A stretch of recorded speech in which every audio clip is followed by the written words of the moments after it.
everybody, and welcome to another episode of Grow For It. Today we have a very special guest, Dr. Nan, and that is Dr. Nan Nuessle, who started a career in the healthcare industry, and now she's grown to be a coach and mentor of the healthcare industry. She's done a TEDx talk and has helped many avoid burnout. Thank you very much for joining me, Dr. Nanette. Thank you. I appreciate that.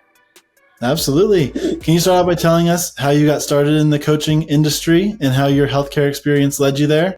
Absolutely. So I've been in medicine for over 30 years, and I ended up at a place where I was being bullied by the charge nurse. She was bullying several of the nursing staff as well. I couldn't get any of the other physicians to believe me. I couldn't get anyone in administration to believe me, so nothing was being done. And meanwhile, it got so bad that every single nurse working in that unit, other than the bully, was on medication for anxiety or depression or both. A friend of mine who was a coach talked me into coming to a mastermind, and I decided that I saw some real tools there that would help, and they were all communication based at that time. And so I went through the process of becoming a level 1 coach in that system.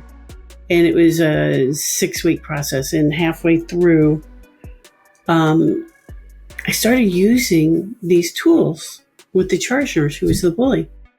And in 3 days, I shut down the unit bully. In 3 weeks, I was being asked to do conflict mediation in other departments and other units. And in 3 months, we de-siloed that hospital in the middle of the pandemic. So we had nursing staff who were like, I'm not going to work in that department. They don't even talk to us. Who instead were coming in and saying, I get to go work in X department. I get to learn all this stuff and it's going to be so cool.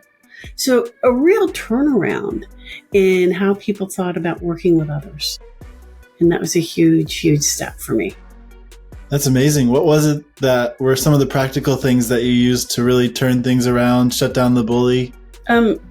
You listen to the words that they frequently use, and it gives you an idea of how their brain does the problem. So if they're focused on systems or relationships or facts and knowledge-based stuff, and you start to just parrot back some of those keywords to them, and their unconscious mind starts thinking that you're agreeing with them. And if you're agreeing with them and you're like them, they can't bully you because that puts them in conflict with themselves. Yeah, English that's teacher great. would be mad at me. So that's basically how it started. And I quickly learned that I needed more tools and went through several other coaching certifications while still working full-time as a physician. And what I do now is I help these very knowledge-based physicians and healthcare workers to understand the neuroscience behind why coaching works. What happens to your neurotransmitters when you meditate? And how do you use things that raise certain neurotransmitters and lower others to get yourself out of fight, flight, fawn, freeze, so that you're not in survival mode all the time?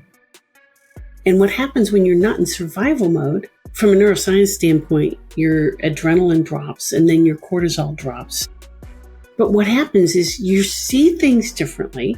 You're not tied into just the emotions of the situation. Adrenaline causes your vessels to constrict.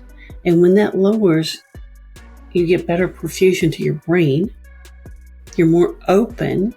You start looking for facts instead of seeking someone to blame. And new opportunities arise. You become more creative. They're not really new opportunities. They were there before, but you just couldn't see them because you were so focused on just surviving. That's interesting. So the way our brain works, I guess when you're stressed, it shuts out opportunities or blocks you from seeing some things there. Can you talk to us a little bit more about that? Absolutely. So when you're in let's just call it fight or flight or survival.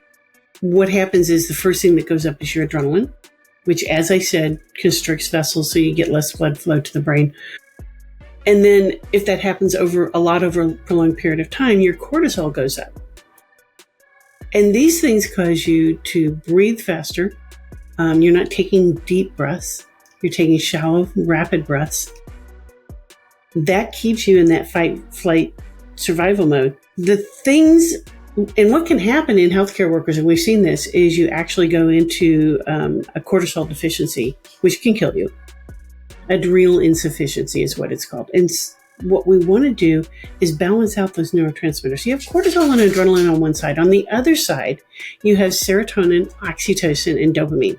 Everybody's heard a lot about dopamine. That's the gaming neurotransmitter, and it's raised with anything that gives you that feeling of winning, of accomplishing something, of achieving a goal. So if you set a goal, that doesn't raise it. You have to achieve the goal. That raises dopamine.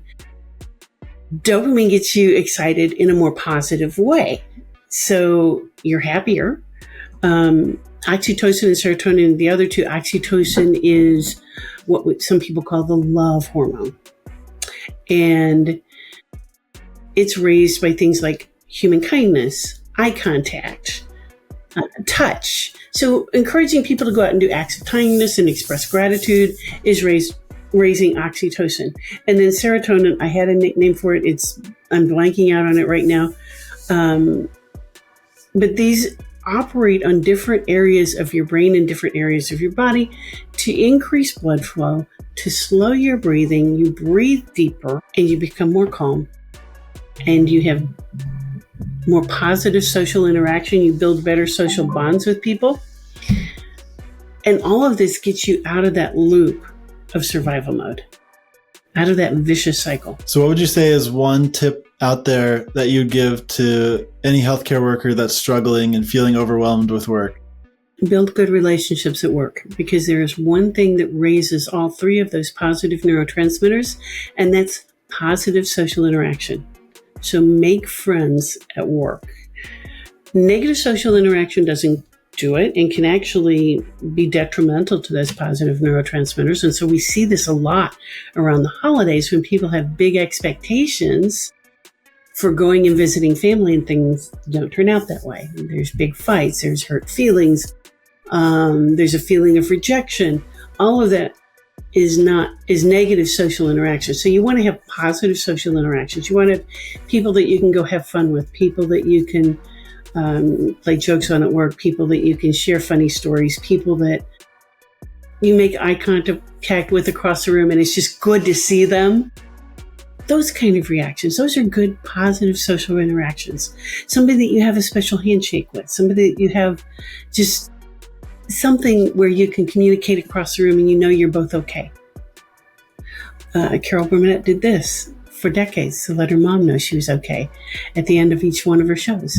Something little like that is a positive social interaction that has a huge benefit on both, or as however many people are participating.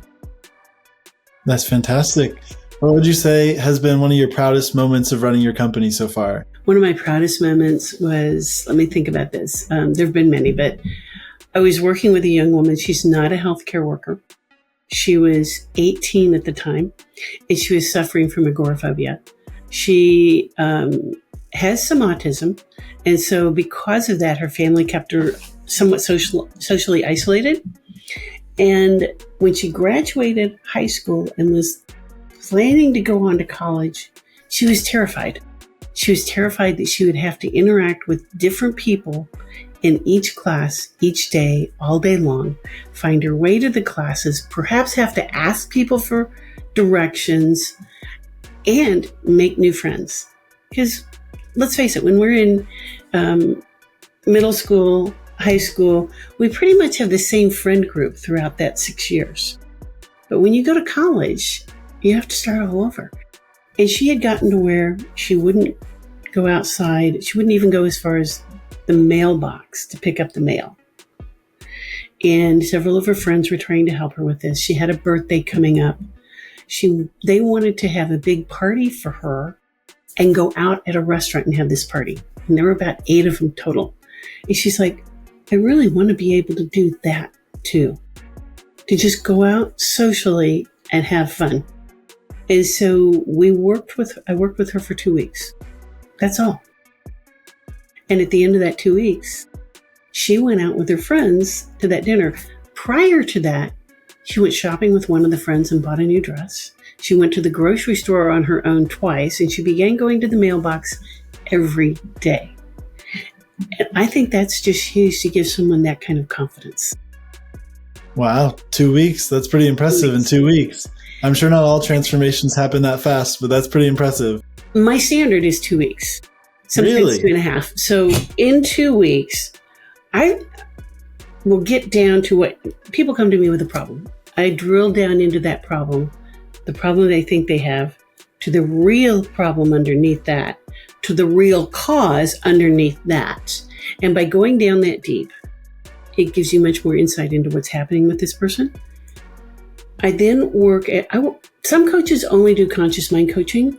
I do both conscious mind and unconscious mind coaching, and I really focus on the interaction between the two. And by doing that, we're able to release old trauma. We're able to release stuck emotions. We're able to change limiting beliefs. And when you think about doing all of that in 2 weeks, it's roughly 10 to 12 hours of working with someone like that. But we have some pretty amazing transformations. That's some amazing transformation and some great results right there. So amazing. Keep up the good work. Thank you. If you had to say, as far as from a business side, what's one thing that's driving most of the growth of your business right now? What would that be? Well, you're assuming that there is a lot of growth in my business. I'm helping people get what they want. In our very first visit with people, I do a 15-minute visit to see if we even click. But then when we sit down and talk and someone tells me what they think their problem is, I ask them what they want instead. We spend a lot of time on what that is, so that as we release their old problem, we install these new things that they want. We even set up a goal plan for what they want with times in there and the steps to getting that. And I do a lot in 2 weeks, and then I'll check back with them in another 2 weeks and see where they're at. And I'll check back with them about 2 months after that, depending on where their goals were set. Right. And it's our success as a company in getting people what they said they wanted. And that's what's driving it. Yep. It's one of the hard things in this industry is that success means that people don't need you anymore. Yeah, it is. It is. I'm finding, though, that a lot of people stay in my Telegram groups. So I have a Telegram group just for nurses, and I have a Telegram group just for physicians.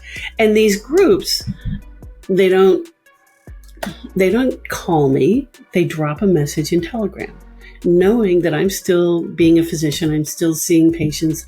I may be in the middle of a code or some other procedure, and I can't necessarily get back to them right away. But we have these Telegram groups where they have a community, and they'll drop something into that group.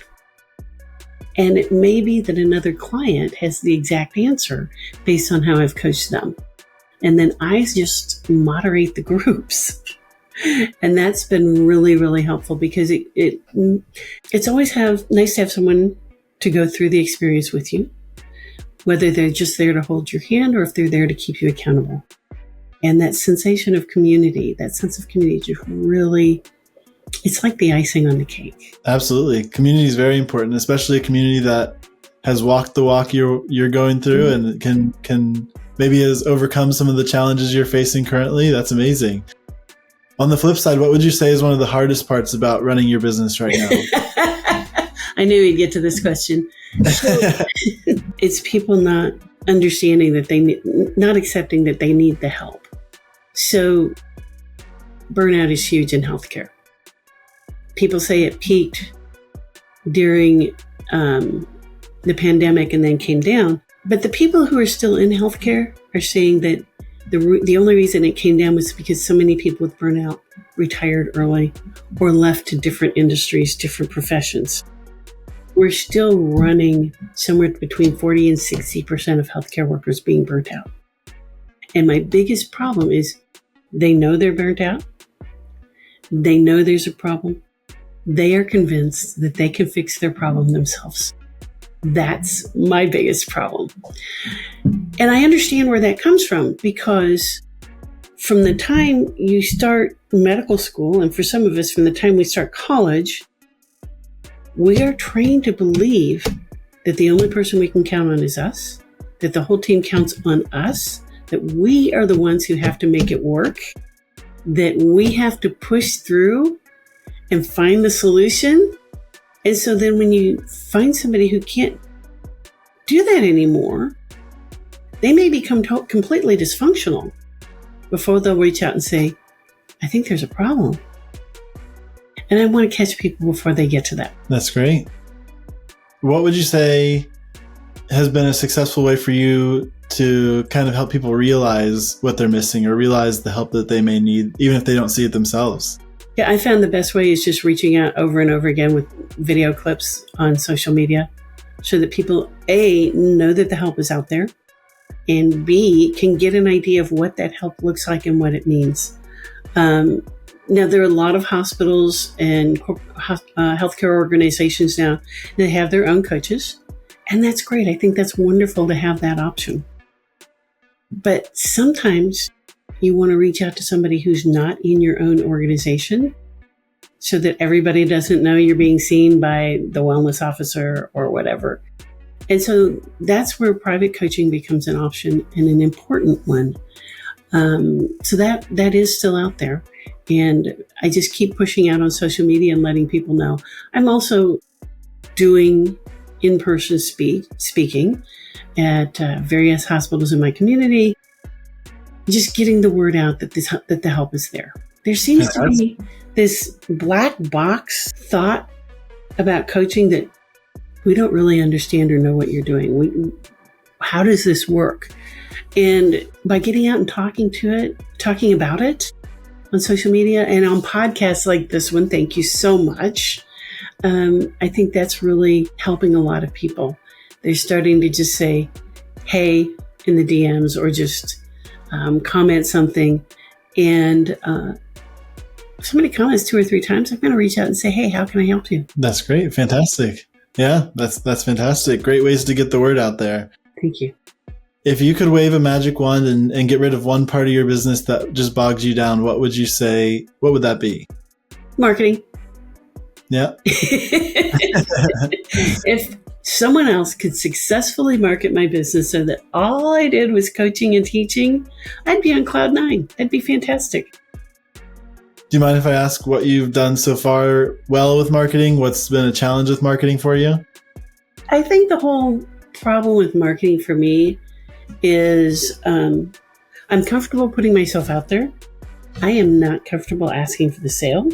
And I'm working very hard to get past that because there are people that want my services and I'm just intimidated to ask them, okay, do you want A or B? Will we be paying by PayPal or credit card?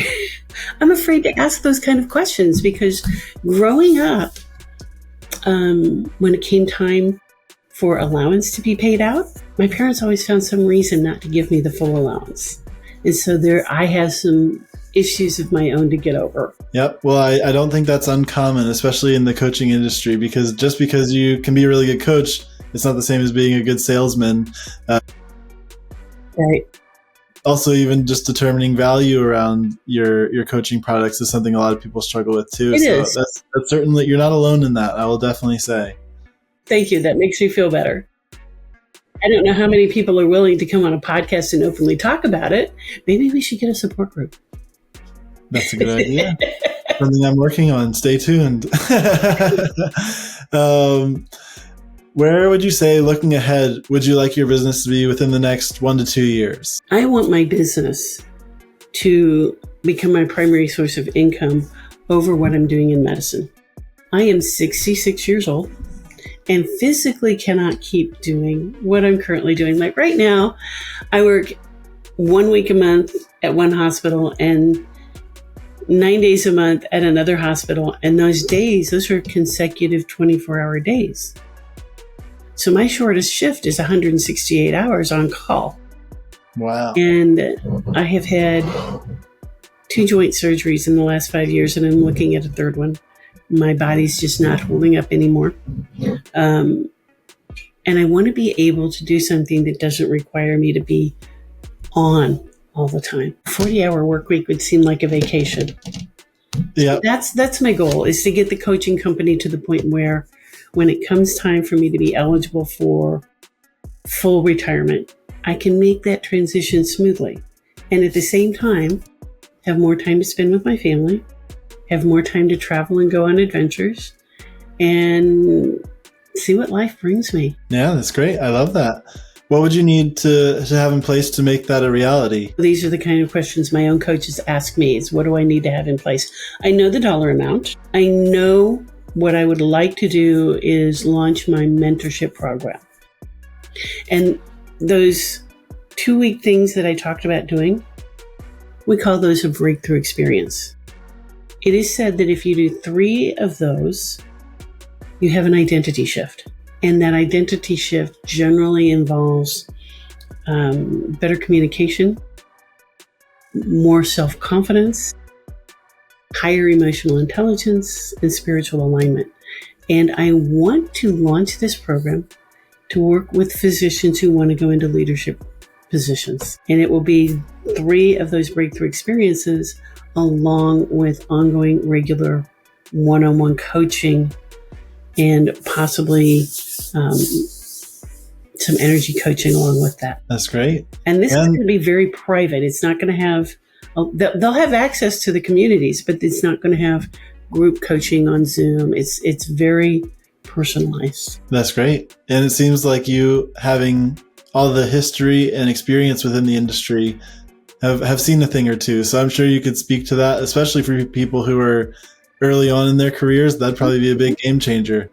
It is. And we're finding that people who are coming out of training now, often if they've been at a big university, they've had access to some of these things already. But to find somebody who puts it all together in one package and offers it ongoing, that's going to be key to them. Also, the other physicians that we find that need these programs are the one who's been labeled as dysfunctional. The doctors who kick the trash can down the hall, the doctors who throw the phone book at the nurse, those kind of things. We don't hear about them as much as we did 10 years ago, but they're still out there. The problem with that is that the motivation to join a mentorship program has to come from within the physician. It can't come externally from their administration. Yeah. You can't help someone who doesn't want to help themselves, right? Exactly. Yeah. And I've seen a lot of coaches put a lot of energy into, what does my brother call them? Projects. He calls them, he's in IT. So yeah, he calls people like that projects. And I've seen a lot of coaches put a lot of time, energy, and their own emotional stuff into people like that. And no, if you're not ready, you're not ready. That has to be hard as a physician and someone who knows and feels pretty confident you can help, to have to turn down someone like that. How do you do that, or what tips do you have on that? Well, it's funny you should ask, because I'm also just a few hours away from getting my trauma-informed certificate and my substance abuse certificate. And 2 of the physicians I've worked with in recent hospitals have had problems with alcohol abuse. And I reached out to each of them multiple times. Never got a response from either one. The follow-up on these 2 physicians is that one of them left our hospital and was fired from 4 different jobs in the following year. Not because of alcohol, but because of the behaviors it caused, where he could not get along with patients and he could not get along with staff. The other one recognized his problem and reached out to his administration and asked for help. And they got him into a treatment center that did not put his license at risk. And he was in residential treatment for 6 months and has now returned. And in the years leading up to that, his relationship with the staff just tanked. I don't know about his relationship with patients, but his relationship with the staff absolutely tanked. And now they talk about how much fun he is to work with again and how they look forward to when he's on call. So it's not so important that you get help from me, just that you get help. Yeah, very well said. Yeah. What about if you could free up 10 to 20 hours of your week, what would you focus on instead of what you're currently focusing on? Oh, I think the first 2 weeks I would sleep. That's a good answer. And it's funny you asked that because yesterday was pajama day at the office. We all came in our pajamas and we stayed in our pajamas all day. We didn't care if we were on Zoom. I think one person had a job interview, or not a job interview, but an interview with setting up an organizational training program. And so we did allow her to put on her business suit for that meeting. But then afterwards, she got pelted with popcorn until she put her pajamas back on. So, number one, it is important to have fun at work.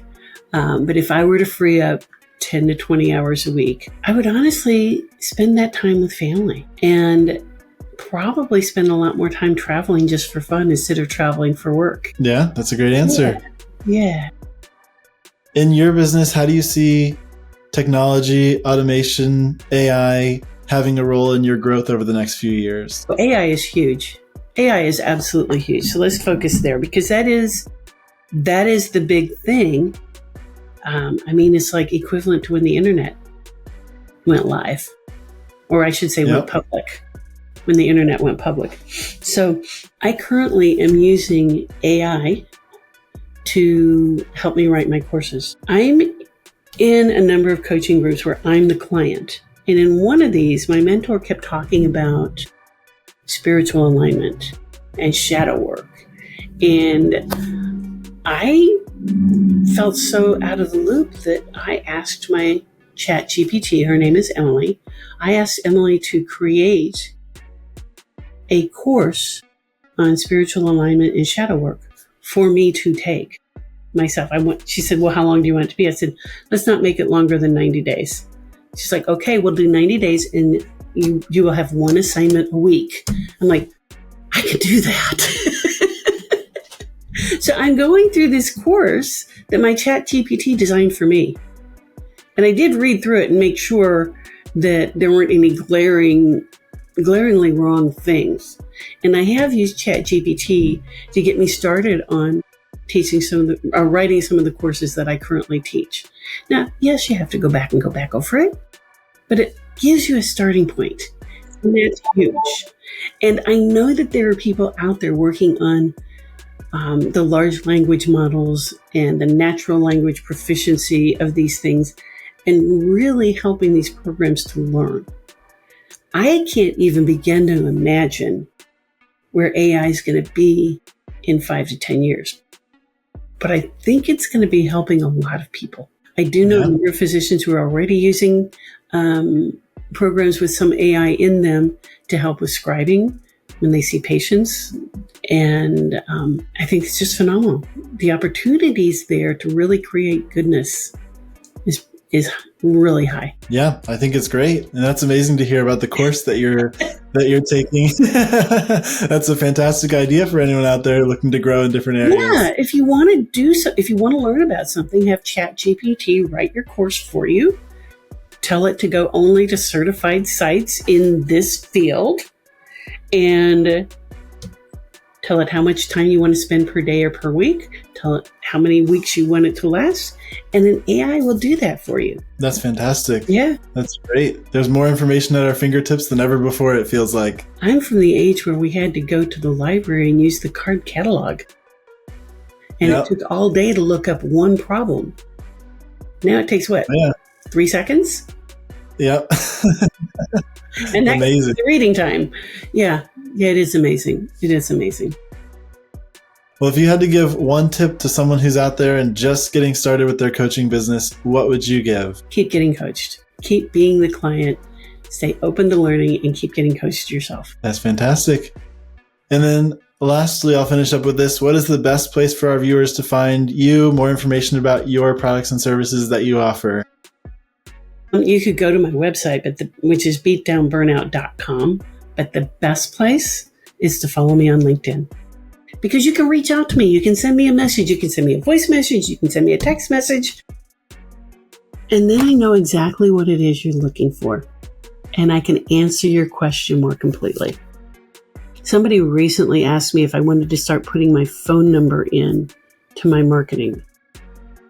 Like, you do understand that when I'm working 168 hours, I can't turn off my notifications on my phone at night. So I don't give out my phone number for text messages, but I check my LinkedIn multiple times a day. And once people get into one of the Telegram groups, they have my phone number, but they understand that Telegram, you don't have the phone number, but you have access to me 24/7 through Telegram. Well, hopefully soon this will take over and you'll get to the point in retirement where you can afford to give out your phone number, unless you don't want that kind of, if I'm not on call and I give out my phone number, I can always put it in sleep mode at night. Yeah, that's true. Yeah. Well, that's a great tip. Reach out on LinkedIn. And thank you so much for joining us, Dr. Nan. That was amazing. This has been wonderful. I really appreciate it. Absolutely. Some great tips that you had to share there. Thank you so much, viewers. If you found this valuable, please leave a like and subscribe, and we'll see you next time on another episode of Grow For It. Thank you. Thank you.